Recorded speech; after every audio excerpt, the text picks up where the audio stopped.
Instinctively, man has always been drawn to the sea. Its beauty, its mystery, its secrets. But there is also a vague uncertainty, a sense of intrusion into an alien world, where man is unwelcome and completely at the mercy of the most terrifying predator on Earth. Man's deepest fear has risen again. Jaws, the revenge. This time, it's personal.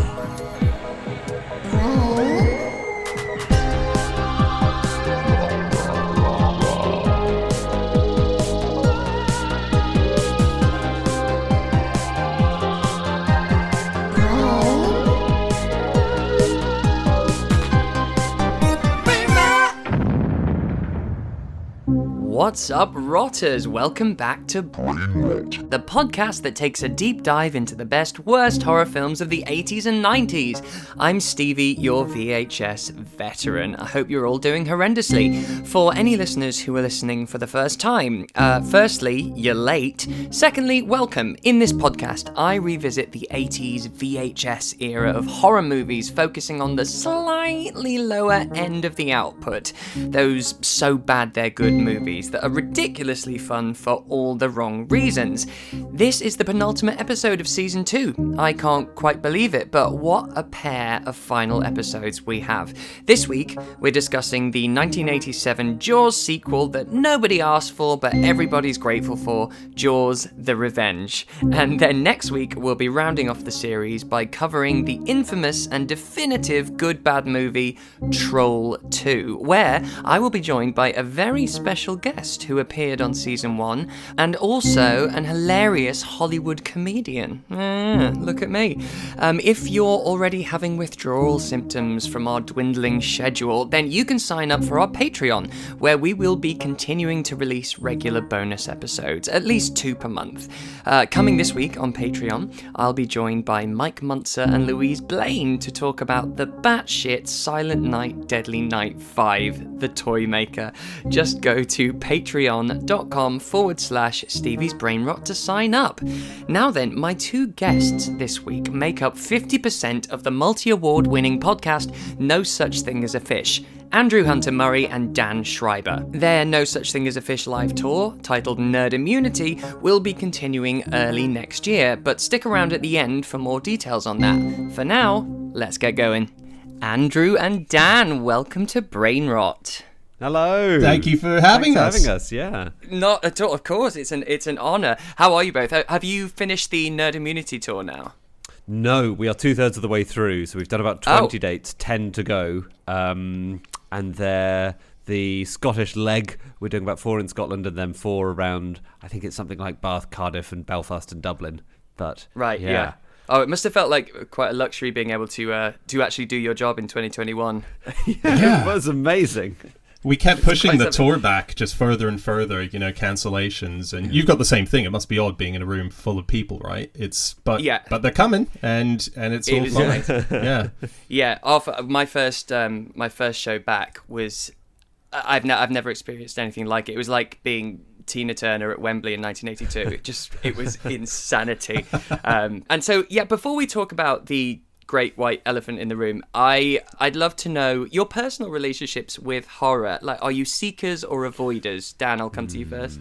I was much more a seeker when I was in my teenage years. I had a lot of stoner friends, and we used to go to I never smoked myself. I just really enjoyed stoner friends. The chat what a politician! What a politician! Superior. Leaving open the option of high office in future. Incredible. I just never. Yeah, I was always a drinker, never a smoker. But we used to go to our local video shop, that new video shop, and we would find all the worst. But ultimately the best horror movies, these B movies, and so I used to eat them up as a teenager. But no, since I've moved to the UK, it's sort of left me. So I was very excited to watch this because it sort of brought back childhood memories. Right, yeah, Andrew. I was much more of an avoider, I think. I'm quite easily scared in films, and especially films with anything spooky. Films with a ghost terrify me. I don't know why. I don't believe in ghosts in real life, but I do believe in them in films. And so, yeah, I've seen a few of the really classic horror films, but no, I'm too much of a fraidy cat for them. Right. And what about the Jaws franchise? Where does that fit into your life? I checked in for Jaws 1. And really enjoyed it. Loved it, actually. In fact, I saw it on a rooftop. It was so exciting. Cool. It was a rooftop cinema. Yeah. And it was a summer night. And yeah, it was really fun. I know there have been some screenings in paddling pools. Or have you seen those where you get your own rubber rig and you float and you watch the film? I think that's amazing. When did you watch this then, Andy? Was this in your adult years? Yeah, it was in my adult years. Right, cool. It was about 5 years ago, I'd say. I saw it. Yeah, that's exciting. I really enjoyed it. Coming to it for the first time as an adult, it's brilliant. I thought it was amazing. It still absolutely holds up. What about you, Dan? Yeah, I saw it as a kid. I haven't watched it for years and years. I had to watch it once again a few years back in Edinburgh because my friend Eric Lampere used to do this show in Edinburgh called Comedian Cinema Club. And what you do is it was an hour of improvising, recreating an entire movie. And so Jaws was one of the movies. And I think I was the narrator just to be there to push along the improv. So I saw it then, and then I was in it myself as the narrator on a Edinburgh stage. So that's my closeness to it. I've seen Jaws 2 as a kid, never went beyond that. Didn't even realize there was a 3 and 4. I knew there was a 19 in theory from the Back to the Future movies. Yes. Yeah, I knew that there was one day we might get that movie, get it that far, but no. Yes. So right, yeah. So, today we're going to be talking about Jaws the Revenge with the tagline, "This time it's personal," which isn't very ambiguous, is it? It's quite a firm confirmation of the utter insanity of the film's concept. But before we get into it, since you've both, actually, after that story, Dan, both connoisseurs of improvisation, I'm going to put one of you on the spot and ask you on the fly to give me a synopsis for Jaws the Revenge. Who's going to take it? Can I do it? Yeah, you're the improviser. Yes. Yeah. Okay. So just a synopsis. You just want to know what the nuts and bolts are. All right. If someone said to you, "What's Jaws the Revenge about, Andrew?" Okay. Strapline is it's about a woman who has a psychic relationship with a shark that wants to kill her. Okay. Yes. She's the widow of Brody, who was in the first and second Jaws films. He's been killed off screen. Meanwhile, there is a shark which knows about the Brody family and wants to kill all of them. Yeah. So at the very start of the film, it kills off her son. She's already lost her husband. Now her son gets eaten by a shark. She goes down to the Bahamas to see her other son, an ocean scientist. Oh no! And she's convinced the shark is coming to get them. But it's fine. It's fine. It's the Bahamas. It's warm the Bahamas. Water. Sharks, great white sharks are cold water creatures. They probably couldn't survive in the Bahamas. No shark has ever been observed in the Bahamas. Well, guess what, guys? This one shark has a grudge and it's out to get the Brody family for reasons that are never explained. Can I pause you a second, Andy? Yeah, pause away. Stevie, are we assuming that this person is going to watch the movie and they're asking for a quick sort of synopsis that doesn't involve the entire plot? This hypothetical person? Yeah. As in, is Andy giving away too much here to this hypothetical person? Oh, no, because this person can listen to this and then decide whether they want to put themselves through that. I think that's okay, so take it to the end then, Luz. Take it to the end. Okay, well, but there's so much here. Anyway, look, so the widow Brody goes down to the Bahamas. The widow Brody, it sounds like a pantomime character. And she gets there and she's convinced that her son should give up his job as an ocean scientist. He reassures her, "Mum, you're being stupid. Don't be ridiculous. Never been a shark down here." Yeah. He sees a shark which has a go at him, nearly gets him. Well, no, but also it avoids the obvious target, which is his friend, who's in a very cool submersible down in the water. So it's like it sees a human, it says "not you," and it leaps up onto a boat. You're not a Brody. Exactly. So this guy knows that he's being targeted by a revengeful species of shark. So at that point, the obvious thing to do is to raise the alarm that there's a shark loose in these waters. Of course. But a biological first. that would end the film. That's Yeah. not what happens. He decides not to tell anyone, to keep on studying the shark that he knows has a grudge against his family, who are all near the water. He has a wife and a sort of 5-year-old daughter who he doesn't at any point alert to the fact there is a shark on the loose stalking them. Yeah. Yeah. There's a moment where the daughter is on a banana boat and she is almost eaten by a shark. The shark just mistimes it and eats an entire human behind her, which is a full-grown lady. And It's no the shot of the repercussions for the man who didn't explain that the shark. I actually think this younger Brody is the most irresponsible film character I've ever seen in the history of cinema. Well, it's kind of like father like son, because that happens in the first one, because he gets blamed a lot for, not shutting down the beach, basically. Right. But that was a fantastic little synopsis there. And obviously, actually, I think we'll save the very end, because that's fair there's a lot to talk about There's there. a lot. So much. Yeah, but this film ignores the events of Jaws 3D and is basically a continuation of Jaws 2, the Ellen Brody trilogy. So what happens in Jaws 3D? Well, Jaws 3D, original title, they wanted to make it a spoof and a comedy, and originally was going to be Jaws 3 People Zero, which I think is a brilliant. That's Great nice. title. But they didn't go with that. So Michael, the character, it's not played by the same actor, but the son of Brody, works at SeaWorld. Okay.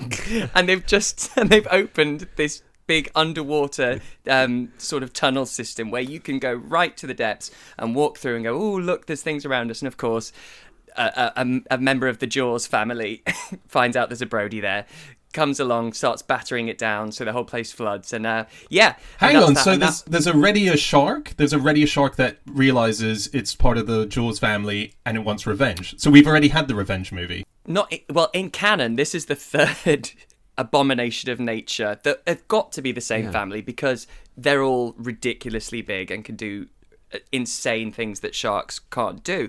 So they must be related. There's no other explanation. But that does Dan. make sense, because why would this shark in Jaws 4 have a grudge against the Brody family unless it's related to the shark in Jaws 1? Exactly. Well, but here's the thing. So, like all great, terrible movies, there are often novelizations that are done, which give us further insight into the sort of scenes that didn't make it into the movie. And in the novelization of Jaws the Revenge, this Jaws we're talking about, there are chapters or snippets within chapters where you see from the perspective of the shark itself. And the shark...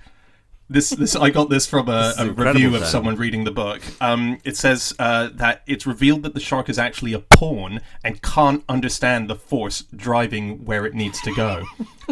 So not even the shark is aware of why it needs to kill the Brodies and wants so badly to kill them. It's an overwhelming instinct. It's an overwhelming instinct, yeah. But there's another character that appears in the novelization who, and this goes into sort of stereotypes of people out around the world. So it's a voodoo character who's on the island in the Bahamas, and he has a grudge against the Brodies, and so he actually summons the shark to do his bidding. Yeah, so there's a lot going on, I feel like the shark's not necessarily the baddie. Yeah, it's not really the focus. It's not the antagonist then. Right, that's amazing. Do you guys know about the narration that was added to the opening sequence for when it was televised on US television? No. Okay. So basically, when they were putting it on TV in the US, they added this sort of précis of the events when we're seeing the POV of the shark sort of approaching Amity at dusk. And this is what it says. This sort of very serious man's voice says, "Since time immemorial, events have taken place with no evident reason for their happening. Such phenomena has been man's dilemma and the subject of constant philosophical discussions. When there is no factor motivating an event, no case of cause creating effect, what triggered the action? Fate or circumstances? What you were about to see concerns such an event. Maybe you can determine whether we are dealing here with circumstances or fate." So it's part explanation, part apology, but mostly complete shirking of responsibility. Just a disclaimer, isn't it? Yeah. It's like, we don't know. Okay, we don't know why. You figure it out. And it feels like that when Andy and I, when we watched the movie together, I went to Andy's house, we had some popcorn, we had some wine, it was really nice, and the whole way through we're going, does is this the shark that is related? What is the shark's motive here? Is the mum, like, what is this sudden telekinesis connection that she, like, so much of it goes unexplained. So there's a scene at a kind of fiesta jamboree where the widow Brody is dancing with Michael Caine, and she suddenly has a psychic freak out because she is aware that the shark is having a go at one of her family elsewhere, having a go at her son. And we haven't talked about Michael Caine yet. I was about to say, we've not mentioned. He's the great white shark of this film because no one knows why he's there. It's very unclear. It's being done for financial reasons, we assume. No, it is. We know that sorry to cut you off there, but that's exactly, this was a series of movies called, I think they were called like the Paycheck movies, and the idea was Michael Caine needed a new house built, or he needed, and he just did a series of terrible movies just so that he could get the money immediately to build a thing. And it was he was out there, so they filmed it in the Bahamas, so he was like, okay, it's like 9 days shooting or something like that, and it paid him 1.5 mil, I think. But while he was out there, he was meant to be back in America receiving an Academy Award for Hannah and Her Sisters, the Woody Allen movie. So he's there filming this terrible thing. In his mind, I actually think it's a really good film, but we'll get onto that later. And yeah, that was his Paycheck movie. Yep. It's incredible, isn't it? He did quite a few of those. It's quite an incredible character. What you were saying, though, you know, this psychic connection between the widow Brody and the shark. So, okay, I know it's a film, and I'm a massive horror fan, so I am accustomed to suspending my disbelief for certain things. So, in the world of this film, I'll go, okay, so there is a connection and this long-standing beef between this particular family of shark, this enlarged shark family, and the Brodys. Problem is, she's not a Brody. She's married into the Brody family. She shares no DNA with any of the Brodys, so why does she have the psychic connection? Good point. With the kids? Really those aren't her kids? No, they're her kids. But it's her and the shark. She's not a Brody. In the way that the original Brody, she and her husband have different DNA. If it's that bloodline that the original Brody is what the shark is pissed off about because it killed Dad or whatever, then how can it connect to her because she signed a piece of paper? Sharks have such a good sense of smell that it can probably smell Chief Brody on her, even though he's passed away now. She'll still have some of his possessions or his clothes. Okay. We know they've got an incredible sense of smell. But isn't this the science stacks up there? Isn't this semantics? Isn't this a surname thing? Like because she's married into the family. She's not in the. But Dan, if I had a grudge against your bloodline, I wouldn't be interested in your wife. But why are we assuming that it's his bloodline, that it's not her bloodline? Because he's the one that killed he was in the first original film. shark. Oh yeah, but Jaws 2 and Jaws 3, the kids get involved, and this shark feels like he's attacking them for the kid Chief reasons. Brody's DNA because they're his children. Yes, they're his children, and also in the second one, it's him again, Chief Brody. He electrocutes another giant shark, which must be the wife of the original shark, and now this is the child. Fair enough. I back down. So the shark can differentiate. The shark can tell them. Yeah. Let's talk about Lorraine Gary, who plays Ellen Brody. Yes. Are you a fan, Dan? Oh yeah. I mean, I love that she's basically the only recurring cast member of the whole. Like, you know, I haven't seen Jaws 3, but I do know that it's entirely different heads. So she's like Robin Williams coming back in for Aladdin 3. She's let someone else play the genie for Aladdin 2, and then she's back again. That's bold. So why did she come back? What was the lure? She apparently came out of acting retirement for this film. She was also married to a studio exec, but I'm always dubious about the term acting retirement because, to be honest, not to be too much of a pessimist, but it sounds like a euphemism for being out of work because actors, we like to say that we're resting when we're between jobs, but what's the time frame for when resting becomes retired? There must be a cutoff so that you can then say, I've come out of acting retirement to appear in The Bill or whatever. The Bill? I don't know where that came from. That's not been on for a while. But something prestigious like The Bill is something that would lure you out, like a big. Yes, exactly. And she went back into immediate retirement after this movie, I believe. Right? Yes, she's not actually been in anything else since. No. But also, this whole thing from conception to release was 9 months to just get it out and done. Wow. It's ridiculous. That is speedy. I was watching the film, I think it's called Bad Teacher.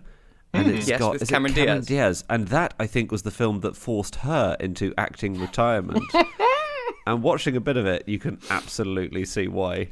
Is she done?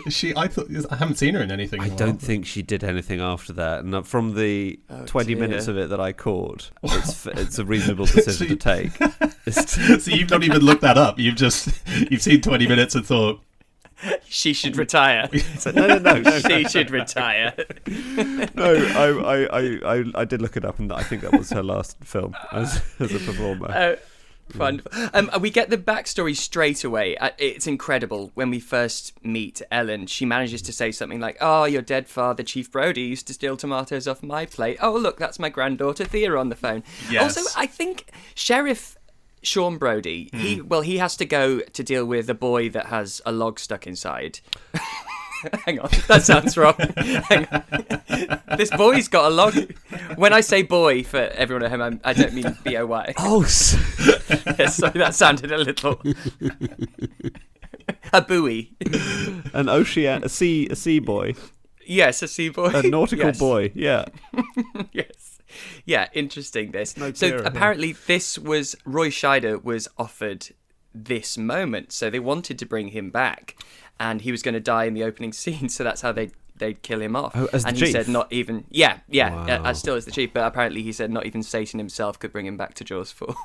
Fair Fair enough. I think that's fair because, but it's good that they move it to the next generation immediately because the Brody's son, the one who is Sean, the one who is offed by the shark right at the beginning. It's not a spoiler. It is within the first 5 or 10 minutes. He is such an irritating character that you're watching it with a sense of creeping dread. You're thinking, oh no, this is the main character of the film, and I'm going to be watching it for the next hour and a half.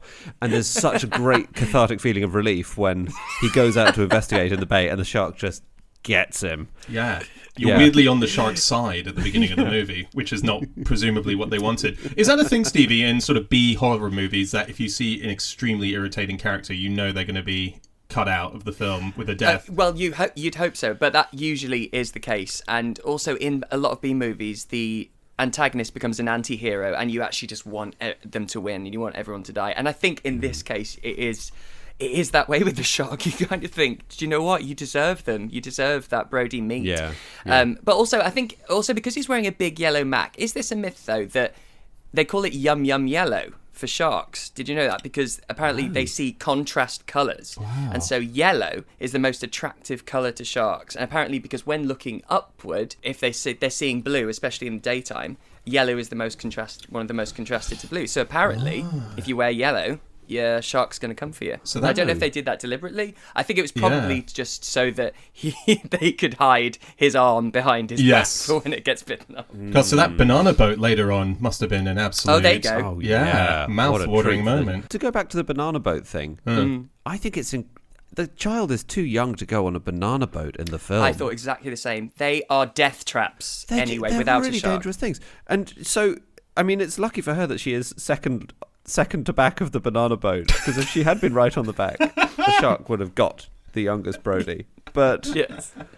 I don't know. Agreed. Yeah, health and safety was all over the shop in that scene. My favourite scene in the whole film is because I'm getting a bit muddled now, but basically the surviving Brody, the ocean scientist who doesn't tell anyone there's a great big shark in the water. Michael. This is who. Sorry to jump in, but who I think looks remarkably like Richard Dreyfuss in the original Jaws. Yes. So I wonder if that's a little Easter egg about a salacious backstory of Ellen Brody, perhaps. Oh, right. What a good point. No, he really does that. He absolutely does. But there is a great scene where it's almost in 2 consecutive scenes. Both his wife and his mother find out that he knew about this shark in the water, wanting to eat them all, and he hasn't mentioned anything to anyone. And they both get very angry with him. I think for really good reason. Well, absolutely. Yeah. He's put their lives at massive risk. Yeah.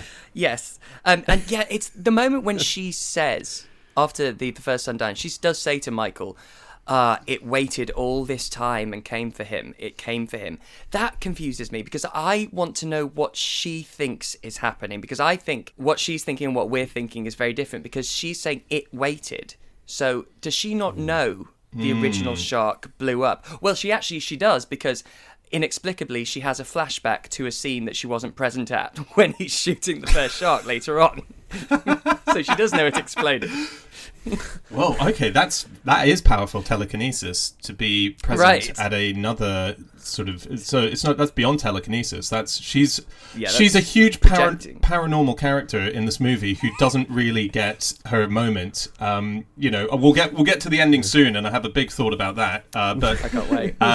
It's just bizarre that when the movie's over and she does survive the movie, that there's no now let's get you to a lab and work out why you can speak to animals and why you're able to flash back to scenes of a life you were not present at.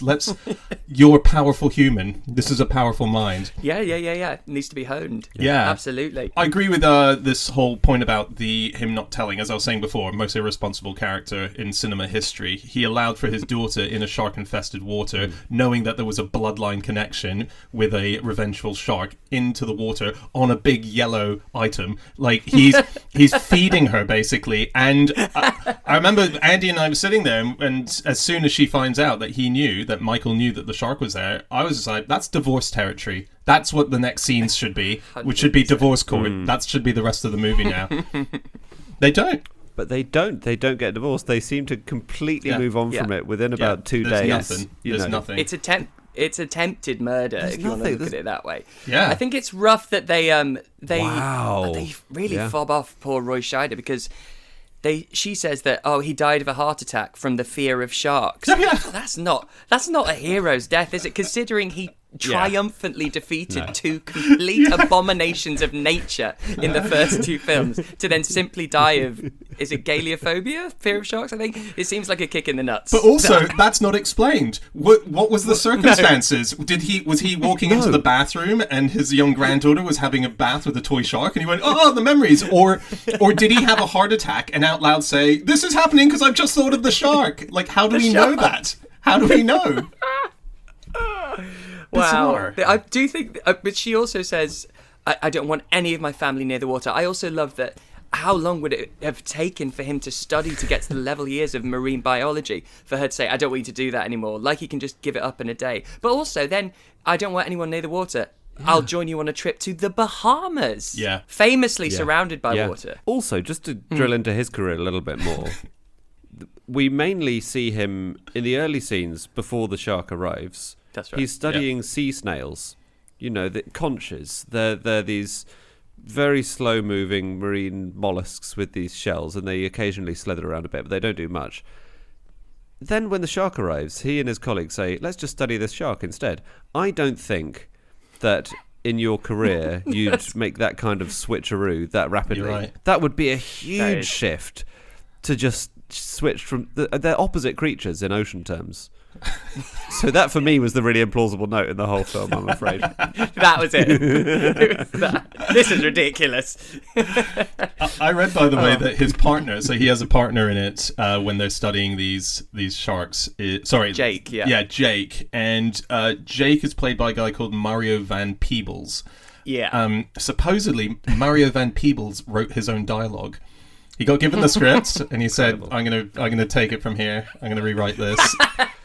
And I don't know. These are all little things that appear on the internet, but he must have said that in an interview or somewhere.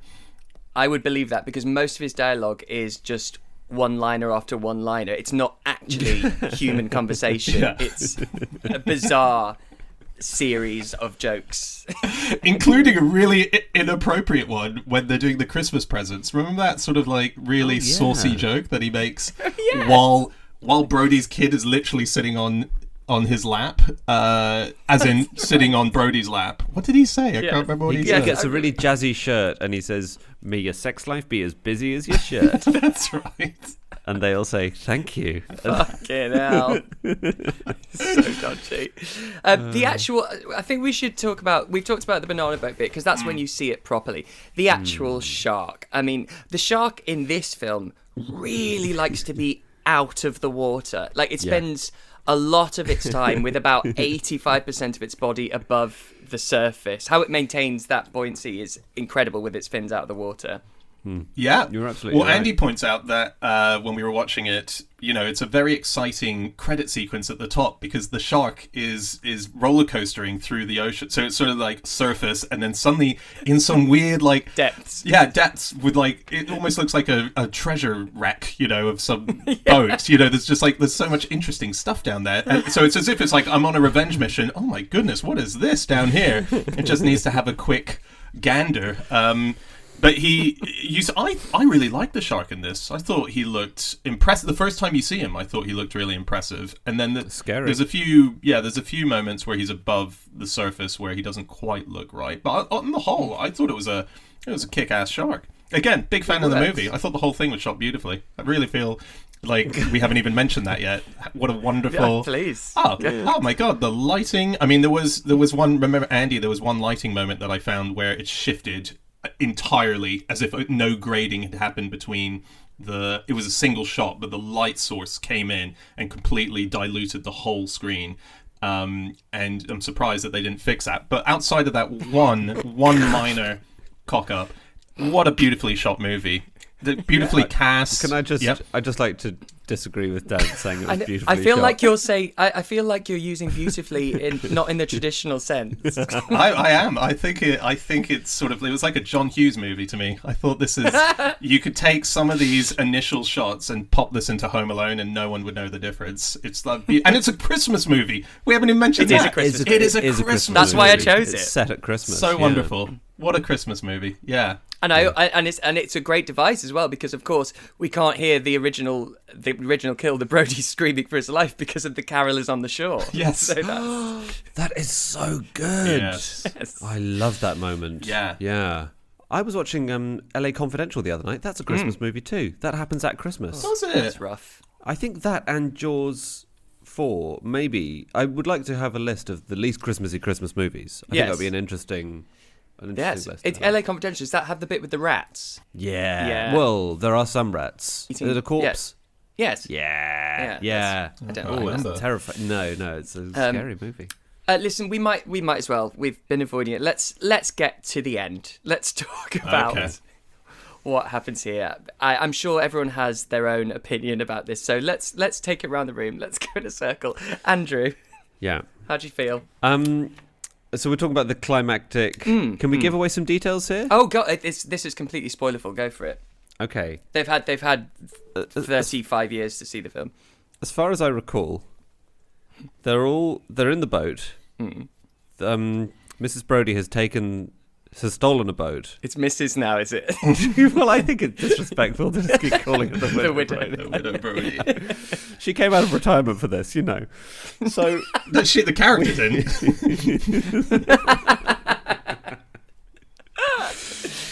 she's stolen a boat and gone off to try and get the shark. Yeah. Mechanism unclear.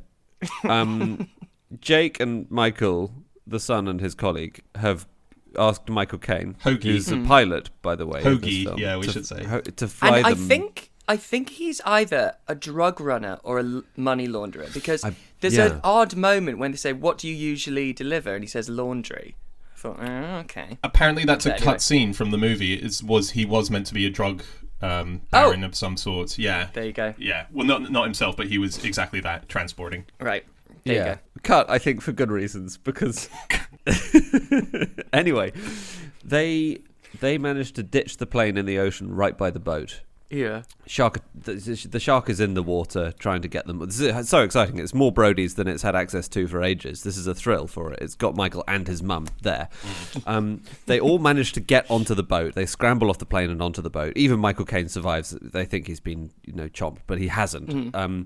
So they're on the boat, and then the shark is approaching them, and then do they ram the boat into the shark? Yes. Yeah. Well, What? yes. I didn't know which ending you'd seen. This is why I was asking because okay. there are two. Because obviously luckily Jake has been working on these these The sort of explosives. pulse machines. Electrical Yes. tags that have a big old pulse in them. And then Yeah. Mario Yeah. Van Peebles gets eaten by the shark.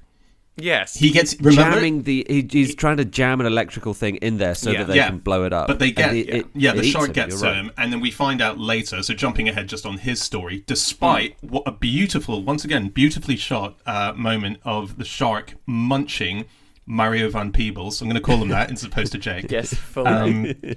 In half. It is fun to say. He's literally chomped, and there's no way he's surviving. And you see the blood come up, and you see him dragged out. Like, there's so much going on. We will later see that he's actually survived, and he's okay. My theory, once again, probably died in the original script, but once Mario Van Peebles got onto the actual keyboard himself and did some retyping, he brought Jake back to life, is my assumption. Fair enough. Because he should have died. There's no way he survived that. Yeah, absolutely. It's quite a sequence, this whole ending. Incredible. And I very much enjoyed that you can see they've now relocated to a water tank on Universal Studios because the clouds have wrinkles in them behind them. Yeah. We can see the wall. And apparently this also, they put blue dye in the water, and both Lorraine Gary and Michael Caine's hair was completely dyed blue. Oh, really? when they finished this. Wow.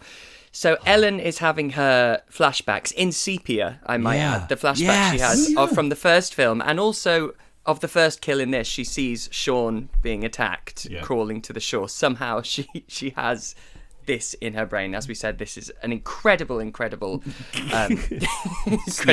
that she has. This is world changing sort of ability that she has. What's amazing though is she doesn't. So the game plan, right, is that she, as Andy says, steals the boat to go and get the shark. Now this is the moment that I think, with her brain power, she thinks I'm gonna have a psychic war with the shark. That's why I'm heading out there. I'm either going out there, and I thought could have been a good plot twist, I'm going to make peace with the shark. I'm going to forgive the shark for eating my son, for eating my husband, or for, like, scaring my husband to death. Yeah, somehow. And I'm going to make peace, and then the shark's going to go, I'd make peace with you too. And because she's in the boat with no game plan, and then she arrives there, and you realise she has no game plan. She's just nothing. in a boat. That's all it is. All she's doing is going in a boat. She doesn't have any weapons. It nearly gets her at one point as well. Yeah, like, there's nothing. Dan, she's incredibly upset. She's just seen her granddaughter almost get eaten on the back of a banana boat. Yes, yeah. She's driven by fury at this point and rage. It's not surprising she doesn't have a plan, because that's an incredibly upsetting thing to happen. Okay, but Michael Hoagie and Mario Van Peebles don't show up. What happens in the rest of the movie then? What is she? Does she goes down with the ship. Yeah. She's like, you want me? Come and get me. So it's a suicide mission. Okay. Yeah, it's a suicide. I think it is a suicide mission. No, you're right, Dan. Though that her plan is very unclear. Yeah, but luckily for her, this particular shark loves being out of the water, so it completely vertically sort of stands up, pointed towards the sky, just in time for her to ram the bowsprit through it. And so the version you've seen, it inexplicably explodes. It also roars very loudly whenever something hits it. It roars! Amazing! I couldn't believe that moment. I mean, that is how you know it's an extremely special species of shark, the fact that it's roaring. And didn't they used an actual, like, even the sound technician was like, this is so stupid that we're going to give it a roar. I'm not even going to create a new roar. He took it from, like, a Tom and Jerry cartoon or something. Was it? Wow. It's from a Tom and Jerry cartoon. It's amazing. So it's like a roar. Thomas! Amazing. And then so the other version is, it's a bit more realistic. It doesn't explode because there hasn't really been any talk about the fact that these pulse devices also contain explosives. So it doesn't explode. It just remains on the front of the bowsprit, and it's just impaled, and its mouth starts exploding blood. It's just gushing projectile blood. Oh my goodness, I wish we'd seen this version. That's then incredible. The weight of it breaks the boat up, and the boat just falls to pieces, and then they're all fine. Right. But in that version, Mario Van Peebles doesn't come back. Which I think is stronger. I think the film needs a sacrifice of someone, some major character. Yeah. And all the way through, we've been thwarted since the first 5 minutes. And I have to say, I was a bit disappointed to see him bob back to the surface and basically be fine. Yeah, after we have seen a shark eat him. I had the same thing with Hoagie, Michael Caine. I thought we'd lost him, and I thought there's your big moment. We should lose him. Exactly. Because you don't lose anyone. Like, even those earlier scenes when you see Mario van Peebles and Michael, sort of when they initially see the shark, there's like 4 or 5 other people that are sitting there who there's no collateral death even in those scenes. Considering it's a magic shark, its death toll is surprisingly weak. Yes, we've got it's just 2. We've got the Brody son in the first 5 minutes of the film. Yeah. Then we have the woman who intended to have a nice afternoon on a banana boat. Yes. And thought, oh, well, I'm on the back of the banana boat. That doesn't matter. I'll probably help this little girl if she gets scared. But no siree. She's innocent bystander, though, isn't she? That's a total mistake. So Unless it turns out she was actually some kind of long-lost Brody nephew or cousin who the film hasn't made clear yet. That's a possibility. I bet I need to buy the novel. I need to see if that makes it in there. What's her story? How does that play out? Because she doesn't need to be eaten by the shark in terms of the shark's mentality. So this is a good conscience shark. It doesn't want to eat people. It's just on a revenge mission, as we've established from the novelization, under an influence that it is itself not aware of what is driving that need to do. So it's kind of like I watched the last Bad Boys movie the other night. You know, the third in the trilogy, and the bad guy in that, very similar situation. He's there on a revenge mission. In fact, it's a very similar plot line, the latest Bad Boys movie, with this, with a gunman who's taking revenge on behalf of his dead father, but no innocence. He doesn't want to shoot anyone. So in one scene, Will Smith kind of realizes this, and there's someone in front of him, and he won't shoot this person to get to Will Smith because that's an innocent. And he's like, I'm not here to kill people. I'm just here to kill some people. You know, that's what this shark is. The shark is good-natured. It just needs to kill Brodies. I think that is a really interesting point. And I think it also does get to the heart of a lot of human life, this film, because aren't all of us acting in accordance with impulses and subconscious desires that we don't fully understand? Isn't the shark basically us? It is. It's an allegory for human life, yeah, I guess. Yeah. And grief. It's about grief. Yeah. It is. I guess. And that's the Jaws, the Revenge. Yeah, what a wonderful movie. Really well shot. Outside of that one lighting blip, Really loves that cinematography, don't you? I just saw the casting. I just thought the like literally. I'm taking it all the way down to the costume. You know, designs, the decisions. Wow. Just think it's a perfect the shark's visual. costume. No, just, you know, what everyone's wearing, you know, along the way, you know, great scenes. Michael Caine's shirts are great. Yeah, Michael Caine. That's very true. There we go, Michael Caine. I mean, the film was made in 1987. Mm-hmm. We were talking about Lorraine Gary coming out of retirement for it. It was her first film since 1941. What? Wait, what? No, Jaws was in 75. She was in Jaws. Yes. I'm referring to the movie 1941, which oh, for God's sake. It's called 1941. That was made in 1979. Very nice. Very good. Very good. We were both. I was incensed then. This is wrong.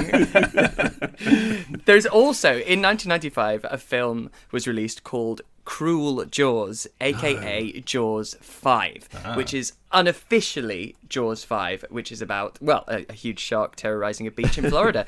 And it is quite something. It's much more be fair movie, and if you want to laugh, I do recommend you check it out. It's really something. Sounds amazing. I'm really thankful that you made us watch this movie. I just feel like and there's so many scenes that we haven't even spoken about, but you know, maybe it's for another time. But you know, like Hoagie, when they're on the plane on the way over, Michael Caine, you know, there's your first kind of irresponsible moment as well. The daughter Thea sits on his lap and pilots the plane, and literally drives it down, and he's like, "Oh, what's gonna happen?" And then when he's in the plane later with Ellen Brody, he hands her the wheel as well. What is up with this guy? He loves to not fly his own plane. Yeah. I think it's so he can get other fingerprints on the steering column, so that in the event of his arrest for drug offences, that's he can a very good point. There's an array of suspects. But it's weird seeing Michael Caine almost even as the character not giving a shit about the movie that he's in. That's the thing, isn't it? You can absolutely tell his intention behind this. And apparently this one bought his mother a house. Right. Because yes, he famously said, and yeah, what was it? I've never seen Jaws 4, but I saw the house that it bought. Yes, that's right. Yeah. What a weirdo. What a weird moment in your career to do that, to just be openly going. Oh, completely. Yeah. Amazing. Millions for a couple of weeks' work. There's a rumour that the actual reshoot, because the original ending was where it was just impaled and Marianne Van Peebles died, so they reshot 5 days after it had opened at the cinema.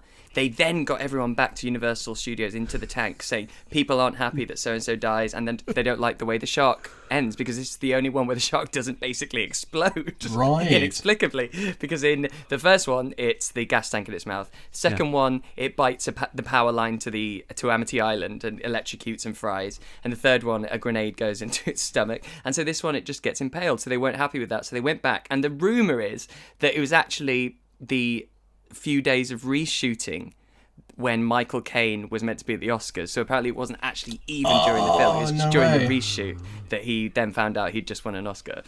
Wow. That's amazing. We should just quickly acknowledge, by the way, so Mario Van Peebles, he's on the boat with Jake, and they're obviously doing all their research, and above board we don't really meet who those characters are, but there are a bunch of people sitting as part of this little research unit, one of whom is Melvin Van Peebles, who is the father of Mario Van Peebles. So I thought you were going to say that when you said he's the father of. I thought, I bet I know the rest of this sentence. So he's Mario Van Peebles' dad, and stop saying Mario Van Peebles. It's like most name checks out of anyone in this film. It's amazing. So unfortunately, though, September 21st this year, we lost Melvin Van Peebles. He passed away at age 89. So well, then this is in his honour. Yeah, exactly. There you go. It's Christmas and in his honour, Mr. Van Peebles. Yeah. Senior. And there was his son, Mario Van Peebles, appeared in a lot of movies that Melvin Van Peebles was in, and he even, Mario Van Peebles played him in a 2003 movie of the life of Melvin Van Peebles called and it's called Badass. Like it's BAAD A 5 S's, I think, and an exclamation mark. Wow. Yeah. Well, that we know on the next film we're covering together, don't we? Wow. And that stars Mario Van Peebles. Yeah, it's Marvin Van Peebles. Well, he's written, produced, directed, and stars in Badass, and it's apparently based on the struggles of his dad, Melvin Van Peebles. Yeah. Is Melvin Van Peebles in it? Good question. No, surely not. Well, he might be playing. I don't know Melvin's father's name. No, exactly. Oh my god, this actually looks quite amazing. Look at the cast. You've got Mario Van Peebles as Melvin Van Peebles, and then playing the role of Bert, Adam West. Batman. No way. Batman. Batman himself. TV's Batman. Wow. Okay. This is huge. That sounds. And check this out. Terry Crews. Wow. Terry Crews. This is in 2003. So he would have been sort of rising at that point. Wait, who's Terry Crews? Terry Crews is in Brooklyn Nine-Nine. Yeah, he plays Sergeant Jeffords in that. He's the he's the onstage host of America's Got Talent. You know, he's the Anton Deck who comes out on stage. Oh, right. Yeah. I mean, this is there you go. This is a huge cast. We're talking about Rainn Wilson as well, isn't it? The comedian Paul Rodriguez, huge badass. Okay, well... Andy's giving me a look to stop, so I will. No. Please continue reading the cast list of Badass. But you can see why Mario Van Peebles had such a creative force within Jaws 4. Okay, I'm cutting you off. Okay, listen, guys, thank you so much. I really, really appreciate this, and I've had such a brilliant time. Have you got any final thoughts, either of you, on Jaws: The Revenge? This time it's personal. Yes. Wonderfully shot movie, highly recommend watching at Christmas time. It is a Christmas movie, Yeah. and I feel we didn't see many people beyond this movie, the actors, in anything major, and I think that was a big mistake of Hollywood's. So yeah, I was 10 out of 10. Oh, wow. Wonderful. Andrew? I think I'm going to give it a more conservative 8 or 7 out of 10, but nonetheless, I didn't regret a minute I spent watching it. I had a really fun time. That is wonderful. Thank you so much, guys. And where will your tour be continuing? Yeah, we're going to be in Inverness, Glasgow, Edinburgh, Aberdeen, Bath, Cardiff. That's right. And so Belfast 13th of and Dublin. January, that's our first Hey. next big gig, and that's in Inverness, and it's just through January. Sweet. That sounds amazing. Yeah. Thank you so much once again. That was fun. Thanks for having us. Thanks, Stevie. That was so much fun. Wow, what a film. Merry Christmas, Andrew and Dan. Thank you so much for coming and doing that. What an absolutely ridiculous film, but I love it so much. Next week, as I said, we will be covering Troll 2, and then that's it. That's your lot until, I don't know, really, summer, probably, for Season 3. But in the meantime, you can stay in touch with us. Come and find me on the socials. On Twitter and Letterboxd, it's Stevie's Brainrot. On Facebook and Instagram, it's BrainRotPod. And you can email the show, that's steviesbrainrot@gmail.com. Or you can buy some remaining merch, which I really don't think there's much left, but go have a look at steviesbrainrot.com. All right, rotters, I'll see you next week. Toodles!